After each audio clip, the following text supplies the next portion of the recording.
Bem, boa tarde, meus irmãos, boa tarde, minhas irmãs. Nós estamos aqui na Sociedade de Estudos Espíritas Francisco de Assis.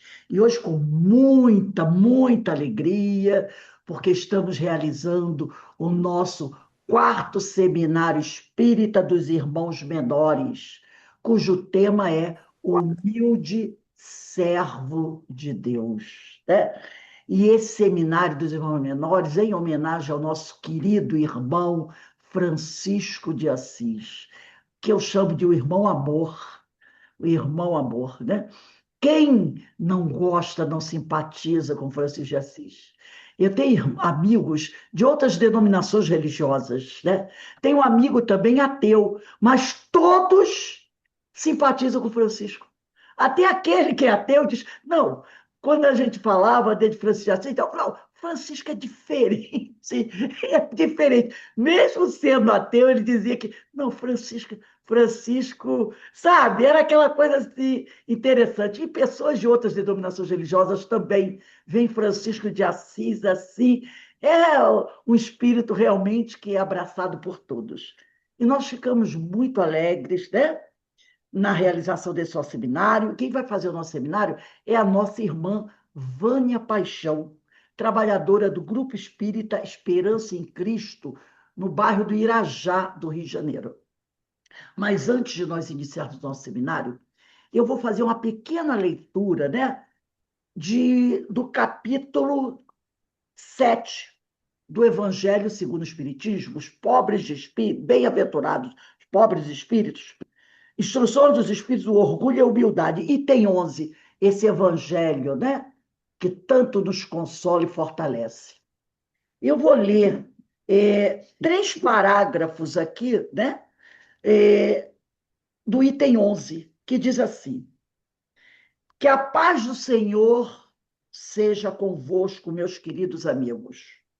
Aqui venho para encorajar-vos a seguir o bom caminho. Essa mensagem, né, é do nosso irmão Lacordaire e foi enviada, né, em Constantina, 1863. Aos pobres espíritos que habitaram outrora a terra, conferiu Deus a missão de vos esclarecer. Bendito seja ele pela graça que nos concede, a de podermos auxiliar o vosso aperfeiçoamento. Que o Espírito Santo me ilumine e ajude a tornar compreensível a minha palavra, outorgando-me o favor de pô-la ao alcance de todos. Ó, vós encarnados, que vos achais em prova e buscais a luz, que a vontade de Deus vem em meu auxílio para fazê-la brilhar aos vossos olhos. A humildade é virtude muito esquecida entre vós. Bem pouco seguidos são os exemplos que dela se vos tem dado. Entretanto, sem humildade, podeis ser caridosos com o vosso próximo? Oh, não, pois que este sentimento nivela os homens, dizendo-lhes que todos são irmãos, que se devem auxiliar mutuamente e os induz ao bem. Sem a humildade, apenas vos adornais de virtudes que não possuís, como se trouxesseis um vestuário para ocultar as deformidades do vosso corpo. Lembrai-vos daquele que nos salvou. Lembrai-vos da sua humildade, que tão grande o fez, colocando-o acima de todos os profetas. Então, nesse momento, meus irmãos, vamos elevar o nosso pensamento ao alto, ao nosso Pai Criador, a Jesus, o médico das almas, aos espíritos amigos e nossos benfeitores, a Francisco de Assis, primeiro para agradecer ao Senhor por todas as bênçãos, alegrias que todos nós temos recebido nesta atual reencarnação e nas reencarnações anteriores e nas futuras, porque o Pai estará sempre ao nosso lado, nos envolvendo com a sua compaixão, com a sua misericórdia. Mas também queremos pedir ao Pai que nos dê ombros fortes para que cada um de nós continue a sua caminhada, buscando a sua autoiluminação, buscando a melhora da sua conduta, do nosso comportamento e nos auxiliando a compreender cada vez mais os seus benditos ensinamentos.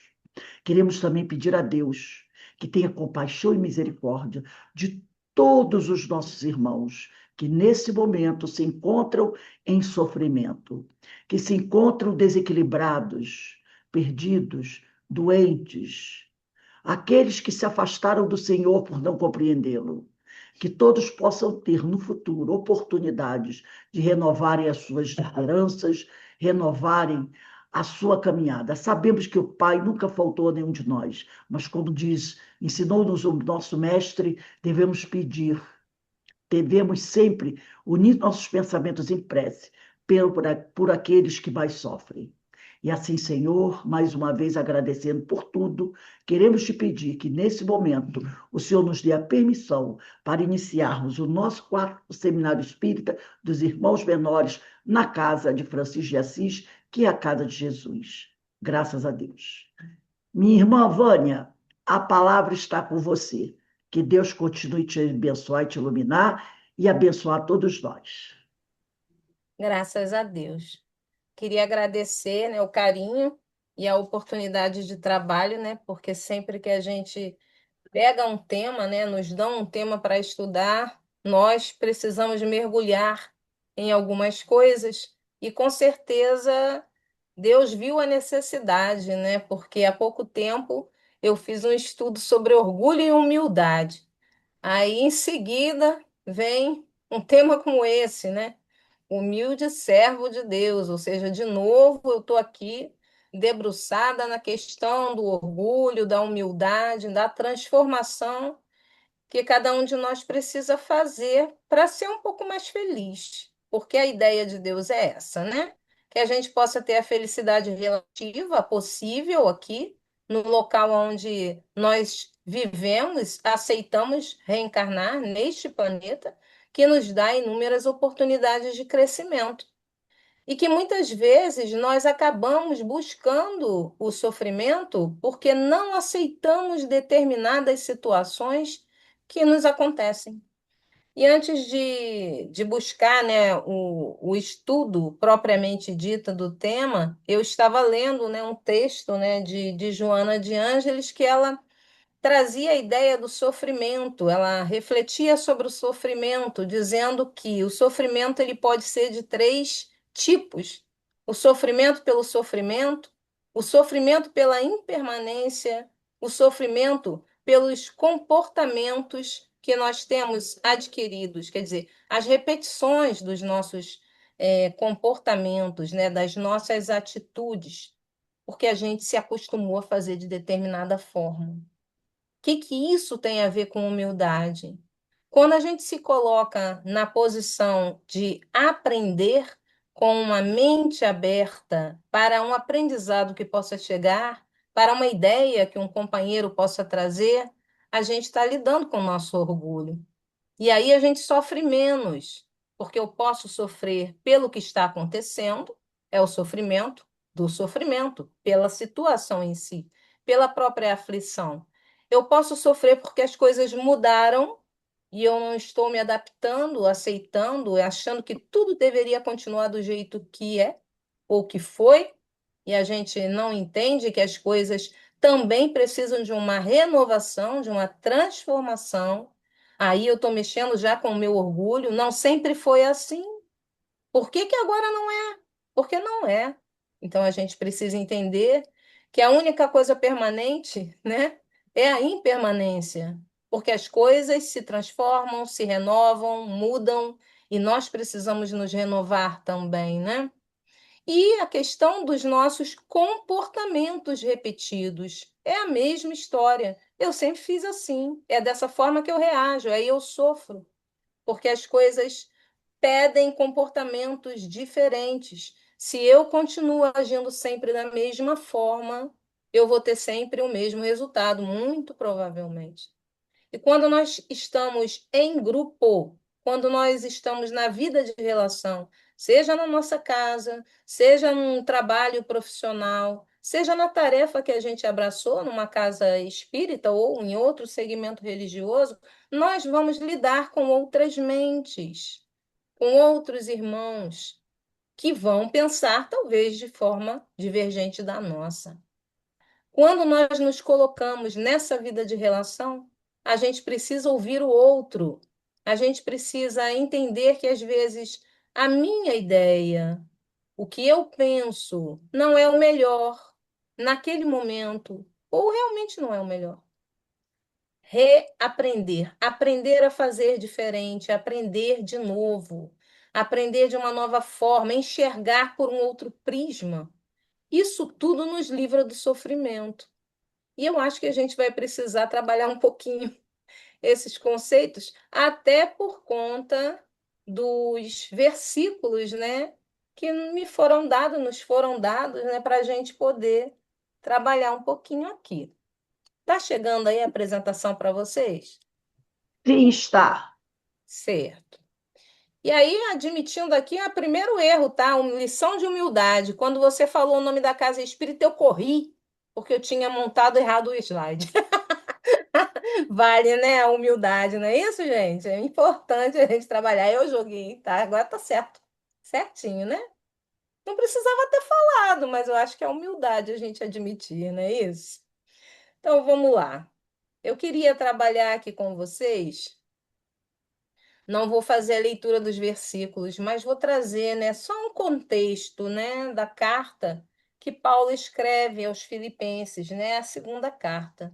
Paulo estava preso por essa ocasião e ele recebe auxílio dos companheiros da igreja de Filipos. Eles levam mantimentos para que ele pudesse, né, sobreviver, poder lidar com aquela situação que não era melhor, até porque ele não sabia o que ia acontecer com ele. E ele recebe um companheiro dessa igreja, Timóteo também, né? Ele recebe esse companheiro e ele escreve aos companheiros, aos irmãos, que muitas vezes ele designava como santos, né? Ele falava dessa forma, tinha uma simbologia, não de perfeição, mas aqueles que buscavam se transformar em pessoas melhores. Aí vamos tentando trazer isso para a nossa vida atual, tá? Também ele percebe que existiam situações na igreja em que os companheiros queriam ser, de certa forma, melhores, vamos colocar como em relação aos outros. Existia um quê ali de vaidade. Então, ele escreve essa carta trazendo uma lição de unidade, de união, de humildade. Eu vou colocar aqui para vocês só algumas reflexões em relação aos versículos. A verdadeira união nasce do amor e da humildade. Se a gente parar para pensar ao longo das nossas relações, né, da nossa vida, o que acontece com a gente? Quando nós tomamos a decisão de nos fazermos inflexíveis diante de algum acontecimento, quando nós colocamos que a minha forma, né, a nossa forma de pensar e de agir é que é a correta, como a gente se sentiu e qual foi a repercussão dessa atitude em relação aos outros? A gente percebe, então, Paulo estimulando aqueles companheiros a buscar os verdadeiros ensinamentos, porque já havia aí uma tendência a buscar a prática exterior. Então, ele traz para esses companheiros o quanto a gente precisa ser unido e humilde. Um outro detalhe: orgulho e vaidade afastam o ser humano da paz. Aí é fácil, né, gente? Se a gente está em competição com o outro, se a gente está sempre buscando o reconhecimento do outro, não é que a gente não possa se sentir feliz se uma pessoa vem e abraça, puxa, gostei disso que você fez, gostei da tua atitude. Aquele abraço que faz a gente sentir que vale a pena continuar agindo, trabalhando, não é uma questão de vaidade, mas sentir que há significado naquilo que você faz. O problema é quando você se coloca numa posição de só agir se o outro reconhece. Aí você está fazendo o bem querendo retorno, né? Você está querendo que o outro siga de acordo com o que é conveniente para os teus pensamentos, né? Então, evitar rivalidade, evitar competição. Se nós estamos numa vida de relação, um tem que estar auxiliando o outro a crescer. Então, o que eu sei, eu posso ensinar, o que eu não sei, eu posso aprender. É essa troca que vai fazendo com que nós possamos crescer. Amar é aprender a considerar também as necessidades do outro. Quando eu vejo alguém agindo de uma forma que eu não agiria, ou eu acho que eu não agiria, eu preciso entender que o outro é uma outra pessoa, com uma bagagem diferente da minha, que viveu num contexto diferente, uma criação diferente, e que todo comportamento apresenta também uma necessidade. E normalmente a gente olha o comportamento e esquece de enxergar a necessidade do outro. Não é fácil no dia a dia a gente lembrar de tudo isso. Então, se a gente puder buscar, né, um estudo, um livro chamado Comunicação Não Violenta de Marshall Rosenberg, ele traz muito sobre isso, né? Ele fala que muitas coisas acabam acontecendo porque a gente não entende a necessidade do outro, a gente não se coloca no lugar do outro. Ah, mas eu não faço assim. Sim, mas você não viveu o que aquela pessoa viveu, você não está no lugar daquela pessoa. E aí é um treinamento, gente, uma conquista que a gente precisa fazer diariamente. Jesus é o maior exemplo de humildade e serviço. Isso daí a gente não precisa nem comentar muito, é só lembrar que, de acordo com o Livro dos Espíritos, questão 625, uma das poucas que eu sei de cor, né? A gente entende que ele foi o espírito mais perfeito que passou pelo planeta. Então, ele é exemplo de amor, de caridade, de perdão.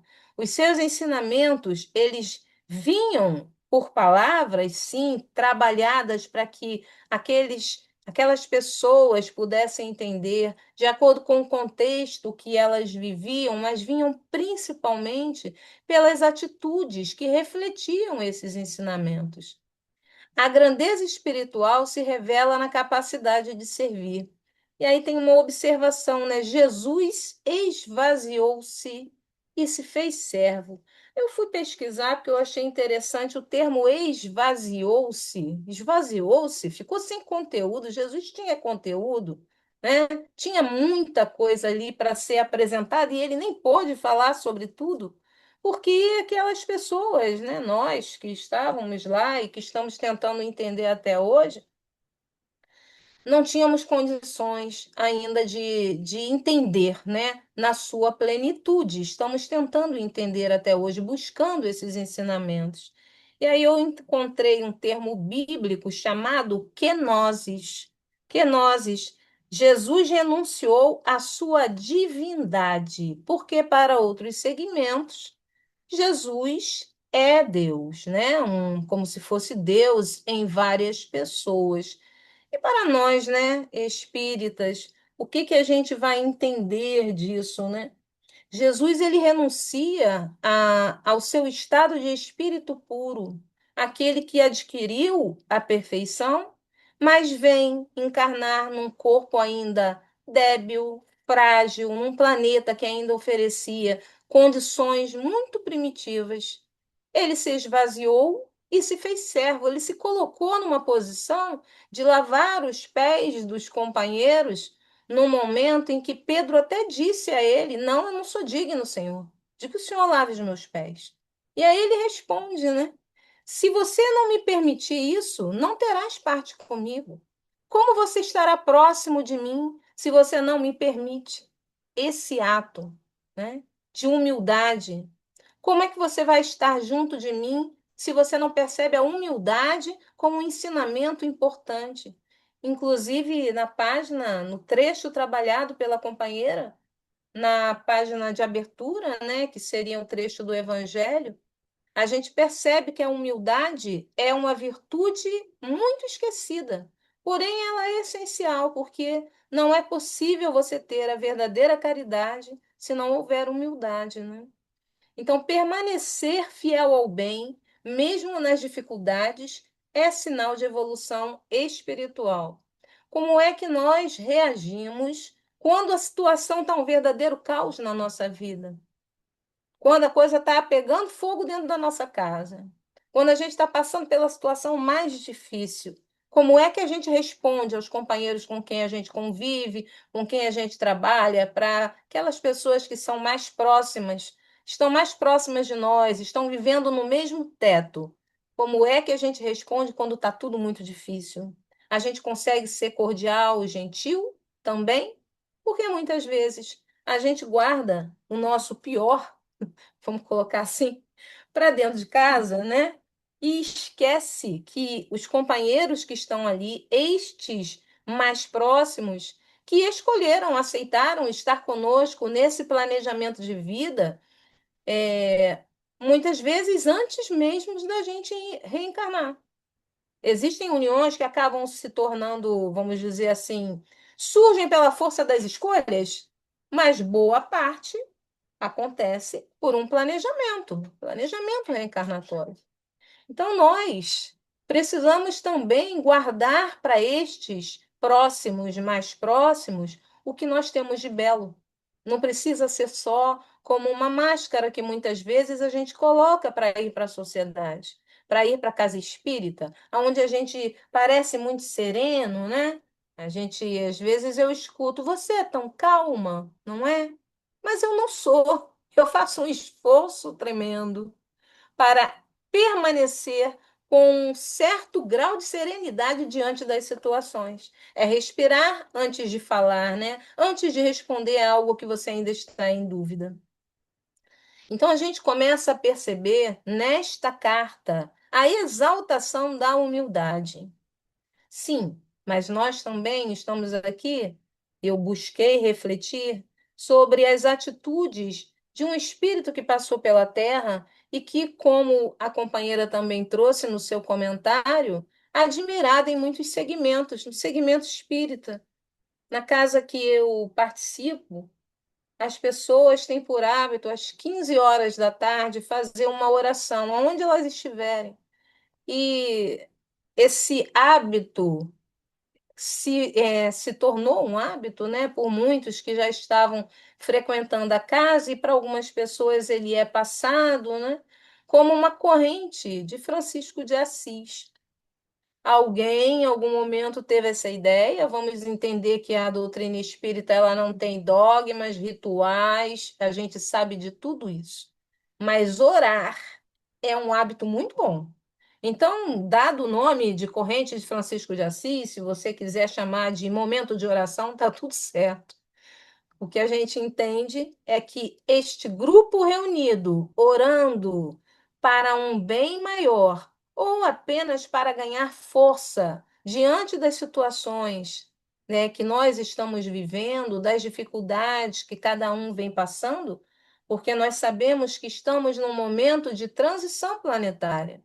Então, está tudo se revolvendo. É aquele momento que você pega o balde d'água, a água foi cedendo, né? Foi ficando muito tempo decantando e a poeirinha foi lá para o fundo. Só que agora essa água está agitada e a poeirinha ela está vindo para a superfície. E essa água está parecendo barrenta. Precisa filtrar, né? E o que que vai trazer, né? Esse processo de limpeza é vivendo cada momento, tentando fazer as melhores escolhas e fortalecendo a nossa fé diante das situações que ocorrerem. Algo que nem sempre é fácil, né? Fortalecer a fé, manter a serenidade. E aí, gente, o que eu queria trazer para vocês de uma forma bem simples, tá? Porque longe de mim querer trazer aqui aspectos da vida, da obra de Francisco de Assis. Eu acho que a gente precisa estudar muito para falar sobre uma biografia, mas eu acho que é válido trazer o processo de transformação desse irmão. Porque a gente, às vezes, desanima diante da nossa construção, do projeto que nós somos. Todos nós, filhos de Deus. Todos nós com condições de nos tornarmos melhores, até porque nós chegaremos um dia à perfeição possível, né? Está lá na questão 132 do Livro dos Espíritos. Qual é o objetivo da reencarnação? É que nós cheguemos à perfeição. Para isso, a gente vai ter que passar por um monte de situações. Tem uma palavra que a gente gosta, né? Que é bonita, que chama assim, vicissitudes, né? A gente vai passar por determinadas aflições e como é que a gente vai reagir? Como é que a gente vai reagir a elas? Como é que a gente vai reagir quando a lei de causa e efeito, que eu sei que existe, não é uma questão de crença, eu sei que existe. Quando ela bater a minha porta e trouxer o aprendizado que eu preciso arrecadar, já que eu não consegui em outros momentos das minhas existências, né? A vida é uma só, mas nós temos incontáveis existências, uma série de existências. Então a gente precisa acreditar, confiar no processo. Nós somos projetos de Deus, divinos, filhos de Deus, e todos nós um dia chegaremos à perfeição. E enquanto estamos neste trabalho de aprimoramento, a gente vai também auxiliando na obra da criação, ou seja, a gente vai fazendo a nossa parte. Qual é a nossa parte? O que que eu preciso fazer para auxiliar também aos companheiros que convivem comigo? Eles também precisam evoluir. Então, se eu tenho sobre a minha tutela filhos, sobrinhos, alunos, se eu lidero um grupo, de alguma forma eu tenho sob a minha guarda, se eu de alguma forma tenho alguma influência, e a gente usa muito hoje em dia, né? Essa palavra, muitos irmãos estão trabalhando profissionalmente através da influência nas redes sociais e ganham para se sustentar. E não é inválido, não é errado, está tudo bem, mas o que que eu faço com a influência que eu tenho sobre os outros? E a gente precisa entender, então, que todos nós estamos num caminho de evolução. E Francisco de Assis, ele também trilhou um caminho, ele precisou passar por determinadas coisas. O nascimento de Francisco foi numa família abastada.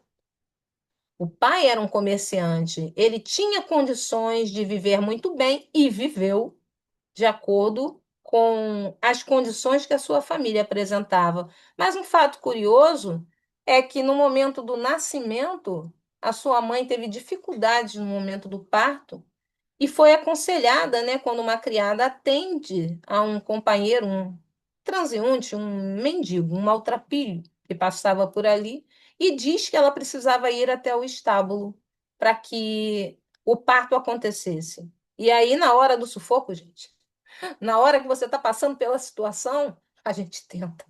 E ela foi ajudada. E Francisco, que na época não recebeu esse nome, né? No momento não recebeu esse nome. Ele nasce e ela dá, né, o nome Giovanni, que é João, né?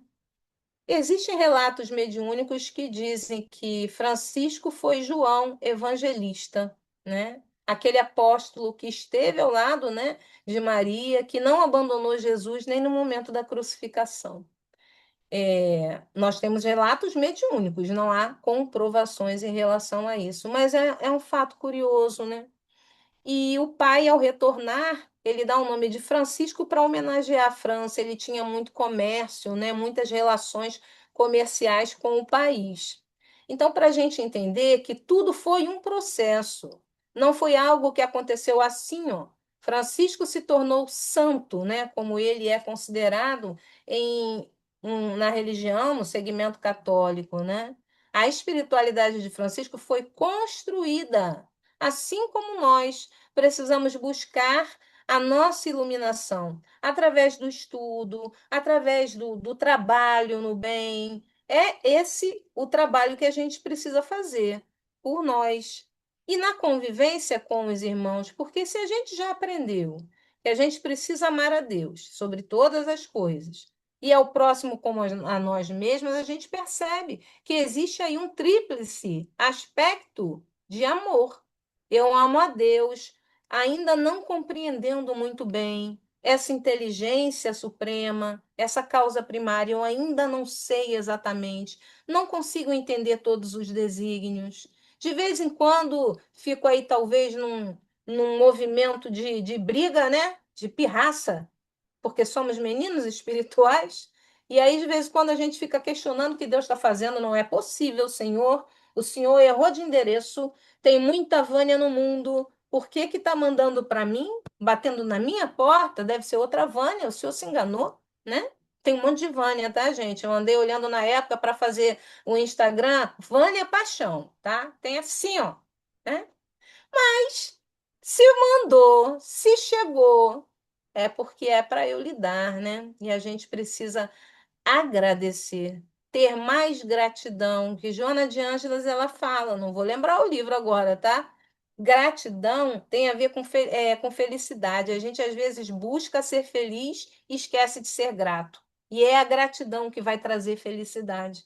Porque eu começo a enxergar as coisas, observar as coisas de uma forma menos limitada, enxergando que o dia chuvoso é bom, que o dia ensolarado é bom. Ah, mas eu tinha planejado lavar a roupa, mas hoje está chovendo. Ótimo, que bom, as plantas estão sendo molhadas, não é? A gente começa a perceber que não tem que estar controlando aquilo que não está no nosso controle e que nós precisamos tomar as rédeas daquilo que é da nossa responsabilidade. Jovem, ele tinha um temperamento sensível, sonhador, gostava das festas, vivia como os jovens, aqueles jovens da sua época e que tinham condições financeiras. Vestia as roupas com os melhores tecidos. O pai era lá um vendedor, ele tinha a possibilidade, né, de passar por tudo isso. E ele tinha sonhos de conquista, de grandeza. E ele se tornou realmente grande, mas por um caminho bem diferente, né? Ele precisou fazer, desculpa, ele precisou fazer, de certa forma, como Cristo. Ele se esvaziou. Ele se esvaziou daquilo que não era necessário para ele naquele momento, né? Só que para isso ele teve que passar pelo processo. Em algum momento ele percebeu que a vida não era só aquilo e ele entra em conflito. Quantas vezes nós passamos por situações e a gente passa a enxergar a vida de uma outra maneira? A gente às vezes era mais duro com determinadas situações e quando algo acontece, a gente começa a perceber que não é bem assim, que a gente podia ter feito diferente, que a gente podia ter agido de uma maneira mais branda. Então, Francisco experimentou a riqueza, ele experienciou aquilo, mas ele precisou se desapegar, se desprender, passando pelos processos que ele precisava passar, né? E aí eu fui buscar esse livro, ele é bem interessante, é do José Carlos de Luca, tá? Simplesmente Francisco. Ele fala do estábulo, né? Fazendo uma relação com o momento do nascimento de Francisco de Assis, ele faz uma relação que a gente também vai precisar visitar esse estábulo, né? A gente vai precisar algum dia olhar para dentro da gente e enxergar o que não está indo bem e buscar a simplicidade, né, necessária para a gente dar essa guinada, né, para a gente fazer esse salto, para a gente mudar o nosso nível de consciência, de lucidez espiritual. Então, a partir da constatação de sua pobreza humana, é que Francisco se tornou o homem que o mundo veio admirar. Alegre, simples, humilde, fraterno, leve, amoroso. Como eu já trouxe, né, a gente precisa entender, né? Isso foi um processo e alguns momentos bem dolorosos de sofrimento para ele, né? E a vida de Francisco, ela faz um convite para a gente. Aqui eu trago uma indicação de um programa chamado Biografia, da FEB TV, onde Jorge Rabelo vem falando sobre a vida e obra de Francisco de Assis. Então, quem tiver o interesse, ele traz assim com uma ternura, pela admiração que ele tem pelo espírito Francisco, né? Então, Francisco, com a sua vida, nos lembra também um convite de Paulo. Eu posso ter tudo, mas se eu não tiver amor, se eu não tiver amor, eu posso ter conhecimento, eu posso ter o poder, mas se eu não tiver amor nos meus pensamentos, na minha atitude, nada disso é válido, né? Então, Paulo traz para a gente isso, né, na sua carta, aonde no Evangelho a gente vai enxergar também, né, a caridade como Paulo enxergava, né? De que maneira ele via isso, a atitude que a gente precisa ter em relação às outras pessoas também. O carinho que a gente precisa ter para as limitações que cada um apresenta. Porque nós também somos limitados em muitas coisas. Nós ainda precisamos entender e pedimos, através das nossas atitudes, a compreensão do outro. Mas nós estamos preparados para ter compreensão também em relação às atitudes alheias, a maneira como o outro age, que às vezes se equivoca, erra. A gente lembra que também ainda faz isso? Então, assim, uma linha do tempo bem rápida, né? A gente precisa entender o jovem que Francisco foi, a maneira como ele vivia, os sonhos que ele acalentava, sonhos ainda muito ligados à questão material, né? A admiração que o outro podia ter em relação a ele, né? A nobreza, as ordens da cavalaria, ao crescimento, né? Dessa forma, né? Ainda muito ligado ao material, mas ele acaba tendo um choque de realidade, né, gente? No momento em que ele vai preso, né? Ele passa mais ou menos um ano preso. Há relatos, né, na sua biografia de que ele adquiriu malária, e essa doença debilitou muito o seu organismo. Ele volta para casa muito sofrido, e esse momento onde ele esteve ali funcionou como um estábulo para ele, né? O deserto, que também se fala muito, né? Um poeta chamado João de la Cruz, e que Joana também traz essa reflexão sobre o deserto que a gente atravessa. Jesus atravessou o deserto. Nós passamos pelo deserto quando muitas vezes nós adquirimos uma enfermidade, e que muitas vezes, pelas nossas atitudes, é que nós acabamos adquirindo, a gente acaba fabricando as nossas enfermidades. Ah, mas tudo, Vânia, todo mundo que fica doente, não é injusto? A gente não está falando todo mundo. A doença, ela já é um caminho de cura. Então, a doença, ela pode ser considerada um expurgo, situações necessárias que a gente precisa arrecadar de aprendizado, que podem estar vinculadas a atitudes desta existência, causas atuais das aflições, como de existências remotas, né, as causas anteriores. Mas, de qualquer forma, se essa doença chegou, é porque eu preciso aprender alguma coisa com ela. Eu preciso aprender o que que eu não olhei, o que que eu não enxerguei, o que que ela está fazendo eu enxergar, o que eu preciso olhar dentro de mim para que ela cumpra o seu papel. Porque senão é só sofrimento, né, gente? É só sofrimento. E essa aprovação aí da enfermidade já faz com que Francisco reflita sobre a sua vida. Ele já começa a entrar aí num processo de conflito, de crise. Crise. E aí a gente pensa, quando é que a gente muitas vezes cresce mais como pessoa? É quando está tudo na tranquilidade, eu não preciso me mover, porque está tudo, né, tranquilo? Ou quando eu passo por uma situação que eu preciso estar visualizando quais são as possíveis soluções e se existem soluções para eu aprender, né, resolver, conseguir lidar com aquela situação. Se não existem soluções, que eu preciso mudar em mim para poder ultrapassar esse momento? Vivenciar esse momento sem tanto sofrimento, porque o sofrimento ele vem muitas vezes da nossa não aceitação, né? Em algum momento, Francisco ainda, né, com essas ideias, né, da guerra, de seguir em frente, de viver a questão da cavalaria, ele acaba tendo uma visão, um momento em que Jesus lhe perguntou, né, quem pode ser-te mais útil, o senhor ou o servo?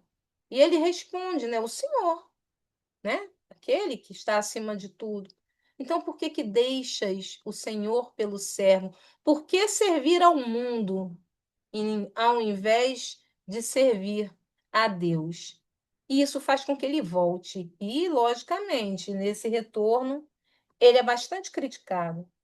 Alguns momentos que são importantes, né, decisivos na igreja de São Damião, quando ele tem uma visão, né? Um momento em que ele acha que o crucifixo estaria, né? A imagem estaria conversando com ele. E ele recebe aquele conselho, né? Vai e restaura minha casa decadente. E ele entende que era um conselho literal, né? Realmente material, reconstruir a igreja, reconstruir a casa do Senhor. Ele pensa que é um conselho, né? Um pedido físico. Um outro momento importantíssimo, né? Francisco ele tinha muita dificuldade de lidar com aqueles irmãos enfermos que apresentavam mal de Hansen. E em algum momento, nesses momentos que ele saía a cavalo, ele acaba encontrando um desses irmãos. E aí imagina, né, gente? Você está vendo um irmão num processo de enfermidade, com as chagas no corpo, você não está com nenhuma vontade de chegar perto, só que ele recebe uma inspiração, ele tem um desejo, ele desce do cavalo e ele abraça aquele irmão. E ele achava que esse tipo de proximidade era algo bem difícil, bem amargo. E ele diz, né? Na mente dele que o amargo tinha se tornado doce. Quais são os nossos amargores? Quais são as provas que a gente tem recusado? Quais são as situações que a gente não quer viver de jeito nenhum? Que a gente, quando bate a nossa porta, a gente quer dispensar, a gente não quer viver. Mas só que em algum momento, quando a gente deixa que o amor fale mais alto, que o amor nos envolva, que a gente se pergunta assim, a gente pergunta, o que que Jesus faria no meu lugar? Se eu tiver que fazer isso, o que que é o pior que pode acontecer? E a gente aceita a prova quando ela chega, a gente percebe que o amargo se tornou doce. E aí é de cada um, né, gente? É de cada um viver, pensar, refletir sobre cada situação, porque certas coisas são para vir para o nosso colo, outras coisas não são, mas apesar de não serem, a gente abraça. E aí, para a gente abraçar, a gente precisa saber, né, se é de coração verdadeiramente. E aí, Francisco entra no processo de vender o que tem, né? De buscar vender até o que não seria dele, né? Seria do pai, por exemplo, material de loja, para conseguir arrecadar material, né? Para reformar a igreja. E isso também é visto com deboche e fúria por parte do seu pai. Ele tinha um relacionamento muito bom com a mãe. A mãe sempre foi o grande apoio, o amor, né? Assim como ele tinha um grande carinho também por Maria, né, de Nazaré, a mãe de Jesus. Chegou a um ponto tão complicado que o pai de Francisco leva até a presença do bispo e ele queria deserdá-lo porque achava que ele estava louco. Nesse momento, Francisco se despoja de tudo e se coloca em posição de entender apenas que Deus, né? Deus é o Pai nosso de todo mundo. Ele traz um problema para ele e ele vai vivenciar muitas dificuldades, porque aí ele não tem uma casa, ele não tem onde ficar. Ele busca abrigo no mosteiro, não é muito bem recebido, e ele vai para um leprosário. Ali ele se encontra como se ele estivesse em família, né? A vida de Francisco é uma vida de sacrifícios. de processos de enfermidade, em que ele se colocava em prol do outro, auxiliando o outro, muitas vezes sem se importar, né, com a dor que ele estava carregando, né? Então ele adquiriu outras enfermidades, o tracoma, por exemplo, né, problemas nos olhos, mas ele abraçou uma missão, né? Ele se colocou em posição de auxílio, de amor, de carinho, para auxiliar mesmo, né, ajudar os irmãos que muitas vezes eram considerados os rejeitados, os abandonados do mundo. E isso ele vai arrecadando companhia, porque outros começam a querer estar com ele também, né? Ele se esvazia, nega a si mesmo, nega o seu ego, nega as vaidades e se coloca sempre na posição de auxiliar, né? Aí sim, ele, em algum momento, ele vai firmar, né, fundar essa ordem dos irmãos menores, sendo que também não foi algo fácil, ele precisava da aprovação, né? Ele teve momentos em que ele realmente influenciou, de certa forma, a paz em conversa, né, com irmãos de outro segmento, né, na época das cruzadas, ou seja, um irmão realmente, um espírito que se tornou grande, mas grande no sentido moral, né? Numa missão de amor muito válida, né, muito grande que ele realmente teve. Quantos companheiros se juntaram a ele, né? A renúncia que ele teve que fazer também em relação a um amor, vamos dizer, relacionado à formação de uma família, né, de ter filhos. Ele não casou-se, né? Ele buscou estar sempre casado com a caridade, vamos colocar dessa forma, né? Um grande amor que ele demonstrou realmente, né? E aí a gente pensa, né? Poxa, mas Francisco era Francisco de Assis, né? Um espírito já mais nobre, mais elevado. Mas quais são os sacrifícios que nós estamos dispostos a fazer? Nós estamos dispostos a fazer o sacrifício, a renúncia do nosso orgulho?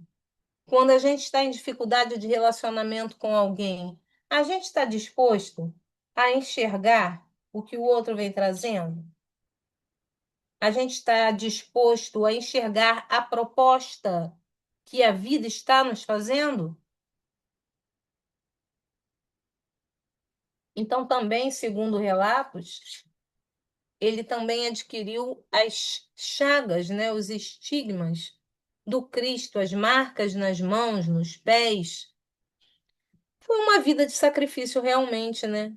E aí é interessante também a maneira como ele reagia às coisas, às situações, tratando a todos e toda a obra da criação como irmãos, né? Os animais, a natureza, os momentos de encontro, né, decisivos, abraçando realmente a fraternidade. E quando ele morre, né, ele coloca aí como, vamos colocar assim, né, a irmã morte que Francisco acolheu com serenidade. Para a gente é exemplo de vida que parece distante, né? Parece muito distante porque nós não tivemos essa vivência, mas a proposta de Jesus é a transformação para cada um de nós. Como é que nós vamos nos transformar? De que forma a gente vai conseguir adquirir essa iluminação, né? Essa possibilidade, né, que cada um precisa ter, né, de renovação íntima. Aí, gente, em muitos momentos, a gente acaba se sentindo triste, né? A gente fica desanimado diante das coisas que vão acontecendo e que a gente não consegue lidar com tanta segurança, com tanta confiança. Então, eu trouxe aqui um trecho de uma mensagem que é de Francisco, né? Através do Chico, da psicografia do Chico. Quando o silêncio se fizer mais pesado ao redor de teus passos, a voz dele ressoará de novo na acústica de tua alma, e as grandes palavras que os séculos não apagaram voltarão mais nítidas ao círculo de tua esperança. para que as tuas feridas se convertam em rosas e para que o teu cansaço se transubstancie em triunfo. Sabe aquele momento que a gente está prestes a desanimar? Que a gente acha que não vai dar conta? Quando a gente não tem nenhum apoio, muitas vezes, não tem uma rede de apoio para nos auxiliar, quem é que vai dar o suporte para a gente nessas horas? Nessas horas a gente vai buscar o apoio aonde? É no mestre. E assim Francisco fazia. Nos momentos de maior dor, a quem ele se apegava? Era no exemplo de quem? No exemplo de Jesus. E isso fazia com que a esperança se renovasse. E nós precisamos também de muita esperança. Nós estamos vivendo épocas em que a gente acorda de manhã, aí pensa no que a gente precisa fazer, e aí fica pensando no que está acontecendo muitas vezes na cidade, no mundo. Como é que a gente vai lidar com essas situações, mantendo a coragem, mantendo a esperança? Ah, mas tem guerra aqui, guerra ali. Como é que a gente vai lidar com essas situações? A gente não sabe se explode uma guerra, de repente, até aqui, no nosso país. Como é que a gente vai lidar com essas situações, mantendo a fé viva no nosso coração? Quando a gente acorda de manhã, a gente olha para o céu, a gente observa os pássaros aqui na nossa casa. A garganta tá desse jeito, né?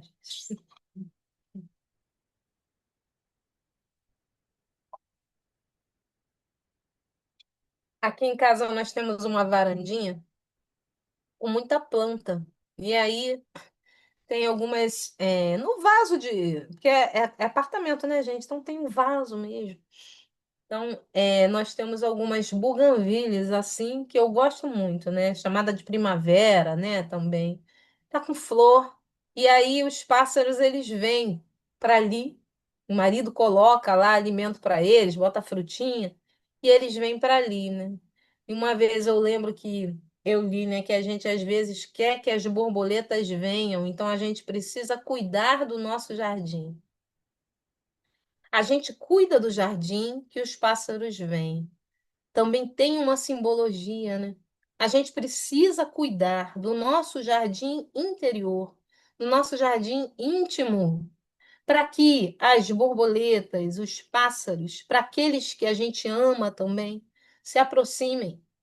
Porque se nós nos tornamos pessoas que reclamam o tempo todo, que a gente só fala daquilo que tem de ruim no mundo, nas atitudes dos outros, a gente acaba afastando o outro pela nossa vibração.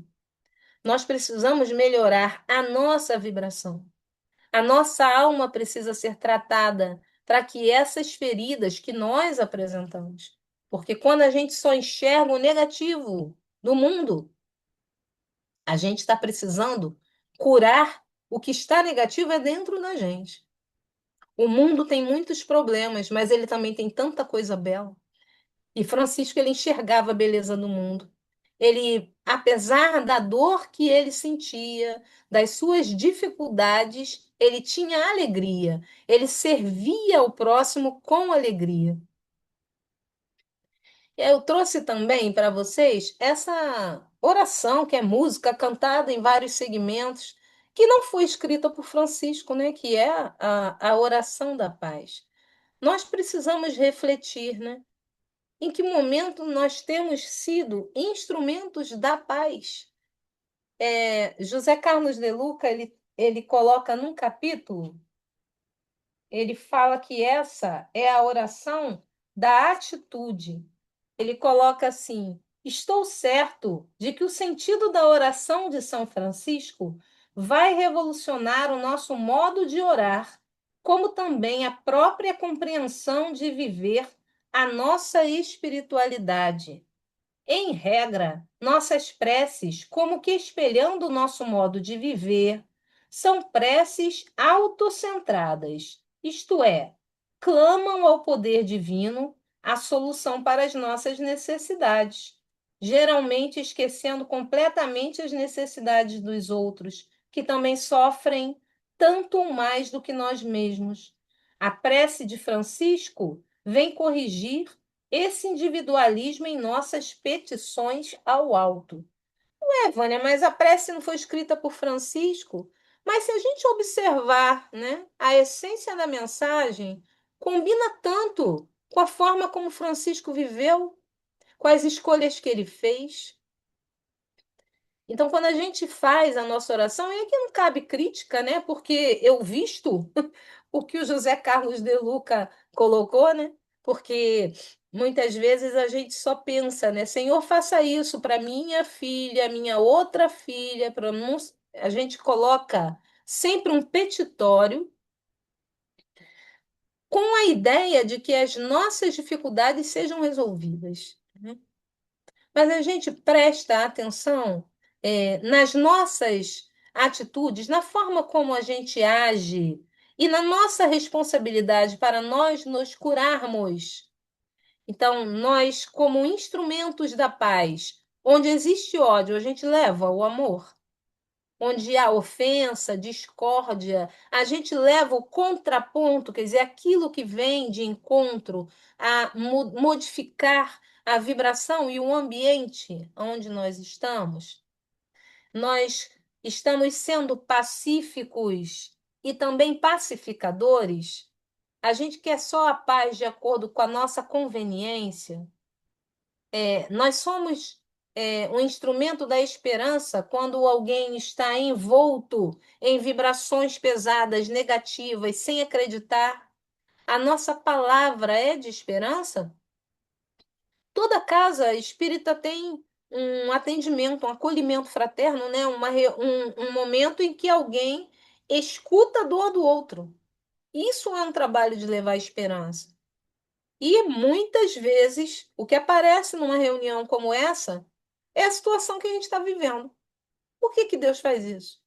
Se a gente está passando pela mesma situação que o outro está vivendo, como é que eu vou resolver um problema que eu não sei resolver?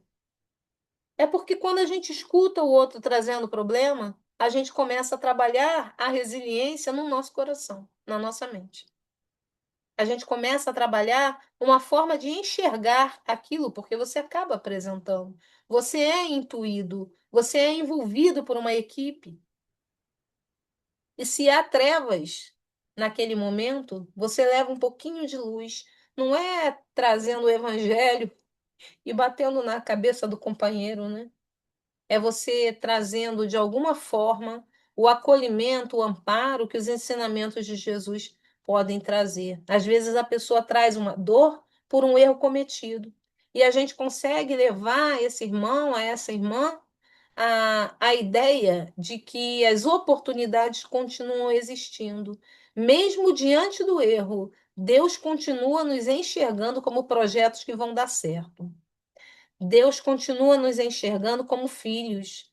E Jesus, que enxerga a nossa alma, entende que era o que a gente podia fazer naquele momento em que a gente se equivocou, porque era o conhecimento que a gente tinha. Então, que a gente possa ser realmente, né, um instrumento que leve o consolo a quem precisa ser consolado, a quem precisa ser compreendido, dando o que se recebe, né? É perdoando que a gente é perdoado, e não é uma barganha. Uma vez eu estava refletindo e ouvindo companheiros também numa reflexão, né, sobre o Pai Nosso, onde se diz, né, que é perdoando o que se é perdoado. Fica parecendo uma barganha com Deus, né? E Deus não tem isso não, tá, gente? Não tem como. É porque quando a gente fala para um companheiro que aquilo que ele fez não tem perdão, se eu julgo que uma atitude não tem perdão, eu estou colocando uma sentença também para mim. Se eu olho a atitude do outro como algo imperdoável, os meus erros eu também julgo como imperdoáveis.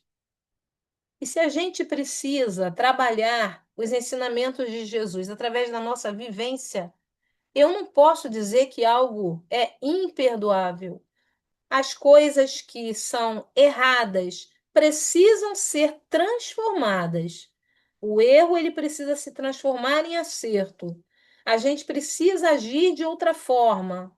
A gente precisa reparar o erro cometido após o arrependimento e às vezes passamos muito tempo paralisados pela culpa, que não nos leva a seguir um caminho.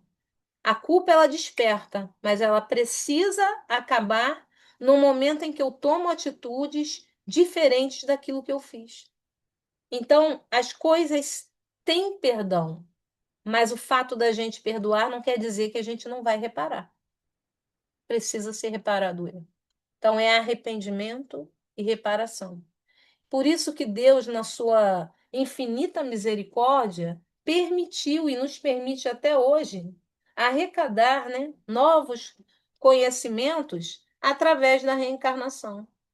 Quando a gente traz num novo contexto, mas com situações que a gente já vivenciou, num outro contexto, numa outra família, com outras condições, para que a gente consiga, dessa forma, agir, quem sabe diferente, de um outro jeito. Se lá no passado eu matei, nesta existência eu preciso ser morta? É assim que eu vou aprender? Pode acontecer, mas a lei de causa e efeito ela não é linear. Se eu ferir através de um instrumento, eu posso hoje, nessa existência, através deste instrumento, salvar vidas.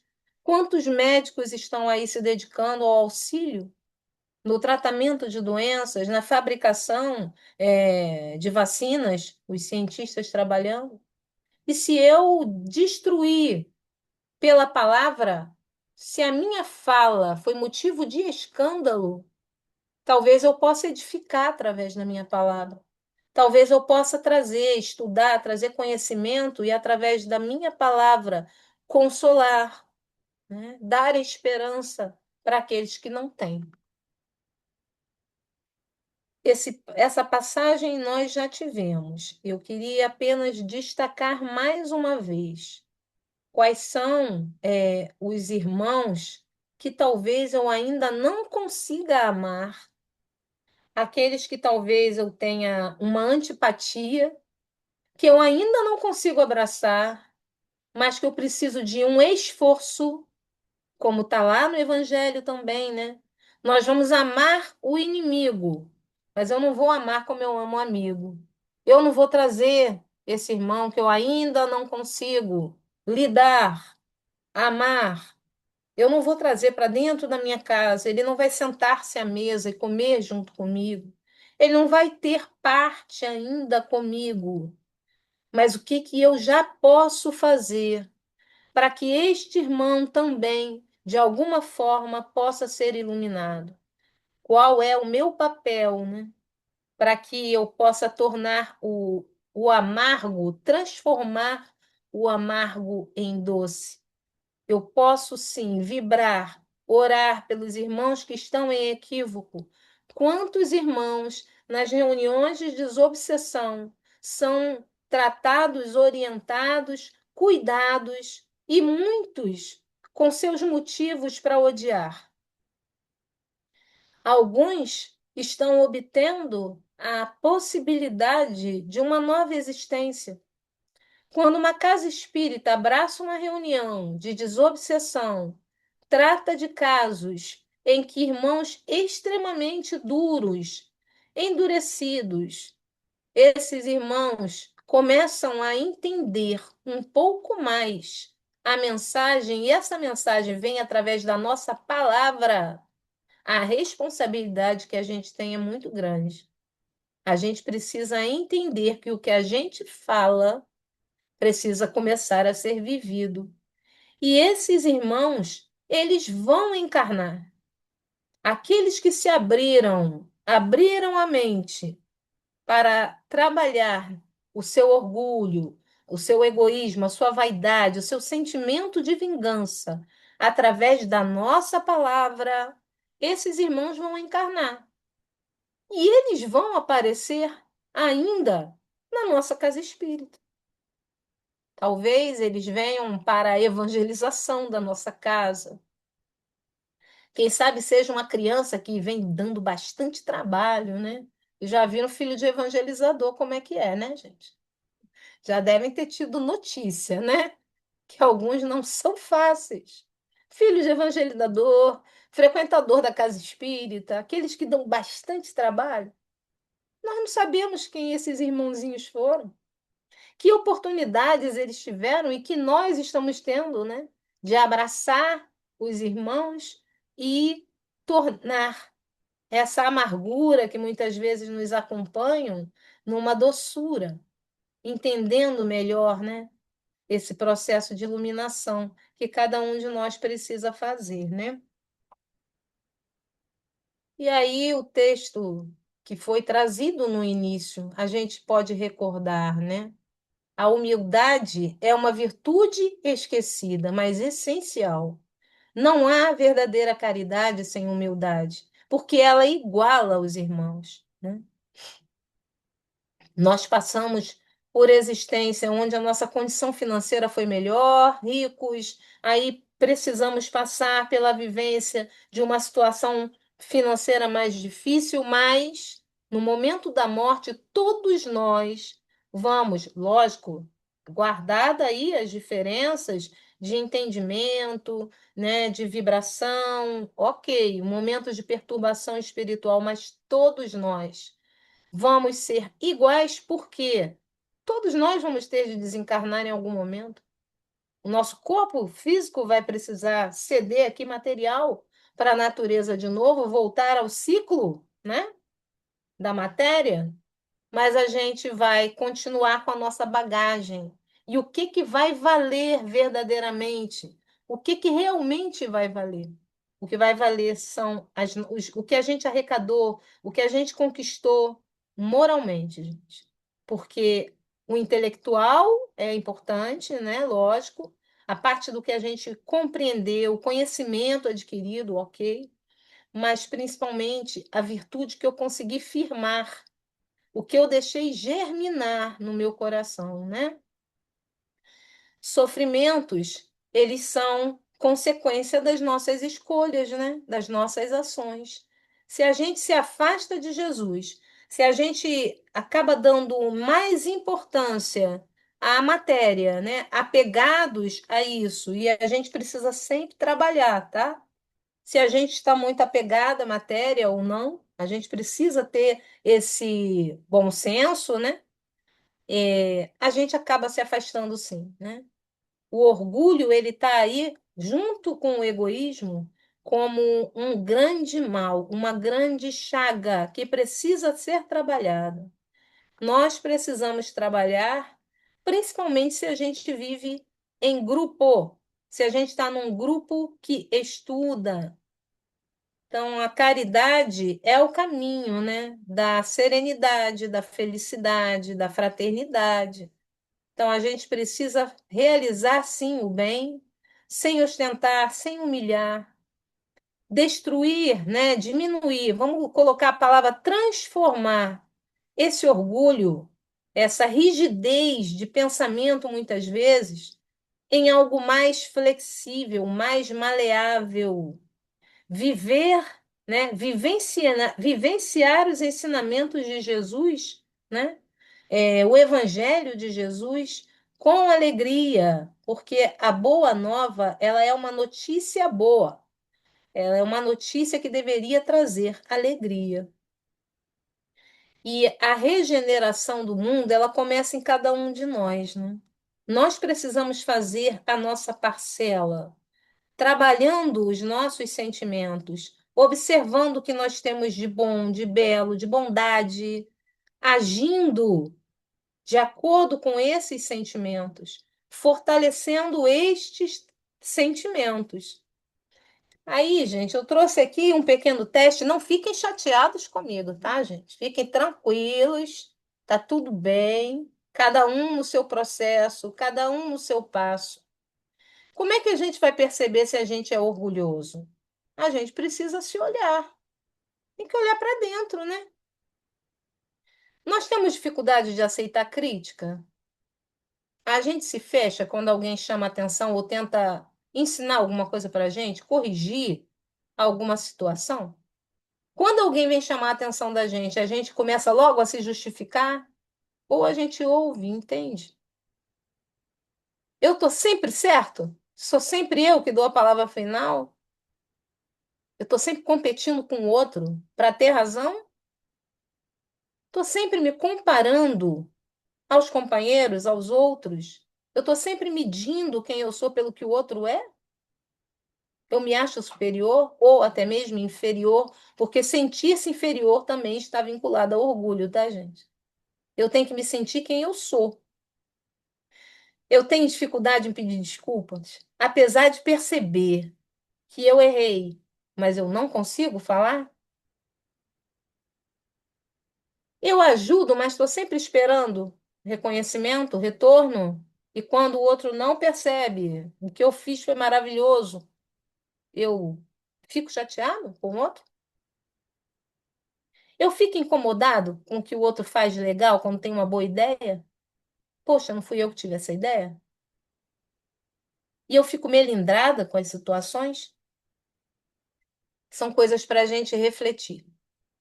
Se a gente ainda se sente dessa forma, não é para a gente ficar chateado, incomodado, infeliz, não é isso. Nós todos estamos em processo, precisamos trabalhar essas questões. É se observando, se entendendo, se olhando, que a gente começa a conhecer quem a gente é, né? Para a gente já estar se encaminhando para o final, eu trouxe aqui só alguns comentários, né? Eu quero fazer alguns comentários sobre um capítulo do livro Boa Nova, que fala do apóstolo Bartolomeu. Não sei se vocês já leram, mas ela é bem interessante. Quando eu li a primeira vez, eu fiquei me encaixando em algumas coisas, sabe? Bartolomeu, ele era um discípulo, um seguidor de Jesus muito dedicado, né? Abnegado, poderia se dizer. Só que ele era triste, ele era muito triste. Ele tinha uma família que não aceitava, né, que ele seguisse a Jesus, o consideravam traidor da lei, reclamavam porque quando ele estava seguindo a Jesus, ele não estava trabalhando, então ele se sentia cansado, porque ele tinha que trabalhar, fornecer algo para a família e seguir a Jesus, que era aquilo, né, que tocava o seu coração, né, que fazia com que ele sentisse um pouco de consolo diante das coisas que ele via. E ele diz, né, a Jesus que ele sabia que o reino dos céus ainda não era daquele mundo, mas que ele ficava extremamente triste, decepcionado com as coisas que ele via acontecer. E Jesus fala para ele, né, que a mensagem que ele trazia era para ser recebida com alegria. Aqui, Humberto de Campos traz, né, como se Jesus tivesse falado para Bartolomeu. A nossa doutrina é a do Evangelho, a da Boa Nova. Você já viu uma boa notícia não produzir alegria? Como que a gente pode ser seguidor de Jesus e não ser alegre? Porque a mensagem de Jesus é de transformação e esperança. E aí, quando ele escuta, né, toda essa mensagem, inclusive trazendo que o evangelho tem de florescer primeiramente na alma, ou seja, na nossa alma, depois na coletividade. Quando a gente fala a mensagem do evangelho, a gente não está falando só para quem é cristão. A essência do ensinamento de Jesus para qualquer pessoa, em qualquer parte do mundo. E aí, Bartolomeu, ao retornar para casa, ele olha para o pai, ele olha para os irmãos, porque a sua mãe já havia morrido e era quem lhe dava o apoio, era onde ele encontrava forças, né? Aí ele começa a perceber: sou eu que tenho que ter alegria, porque eu já estou seguindo Jesus. Eles ainda não seguem, né? E aí Jesus traz uma mensagem que eu fiquei refletindo, conversando com o esposo, né? porque uma mensagem assim complexa, curta, porém complexa.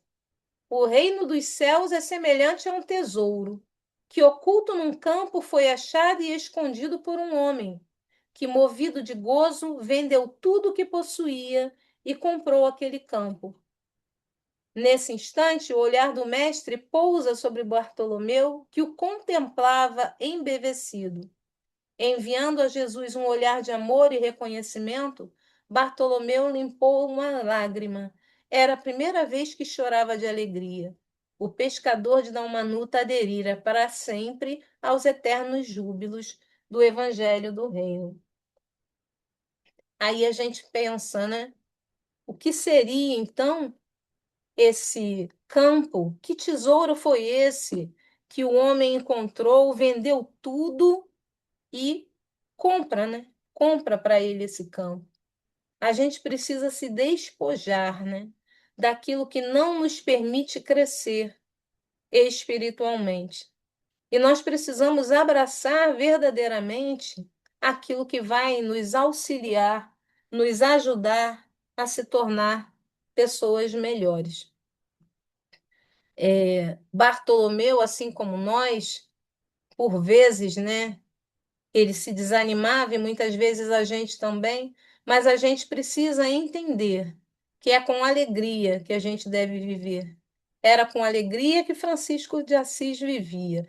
É com alegria que a gente precisa viver. E nos momentos que a gente se sentir desanimado, que a gente possa se apegar aos ensinamentos do Mestre, entender que eles são para trazer a nossa transformação. E, finalmente, um trecho bem pequeno de Joana na psicografia do Divaldo, que diz assim: Menestrel de Deus, neste momento em que a ciência e a tecnologia, soberbas, falharam na tarefa de fazerem felizes os seres humanos, intercedei ao Pai por todos nós, que ainda transitamos pela senda libertadora, buscando a perdida alegria que desfrutávamos ao vosso lado, naqueles inolvidáveis dias. Pai Francisco, abençoai-vos mais uma vez. É isso, tá, meus irmãos?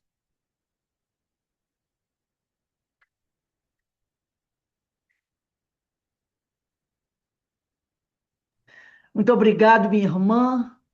Que Deus te abençoe. Você nos emocionou, principalmente com essa mensagem final de Joana. Que todos nós possamos, né, nos tornarmos humildes servos de Deus, seguindo o exemplo desses benfeitores queridos, seguindo o exemplo do nosso mestre, que é o nosso modelo e nosso guia. Que realmente a gente deixe que a paz, a humildade se instale em nossos corações, porque aí viveremos verdadeiramente um mundo melhor, um mundo de paz. Mesmo que as bombas estejam caindo à nossa volta, a paz estará em nossos corações. Então, eu te agradeço e peço a Deus que te abençoe, a você e sua família, que você possa sempre estar aqui na casa de Francisco, colaborando com os nossos trabalhos.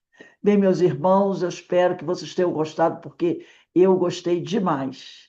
Gostei demais. Foram momentos assim muito bonitos, né? Onde nós ouvimos falar de Francisco, ouvimos falar de Jesus, ouvimos falar da humildade, essa virtude, né? Tão importante para cada um de nós. Vamos conquistar essa virtude. Estamos nos despedindo aqui, lembramos que continuamos com as nossas tarefas.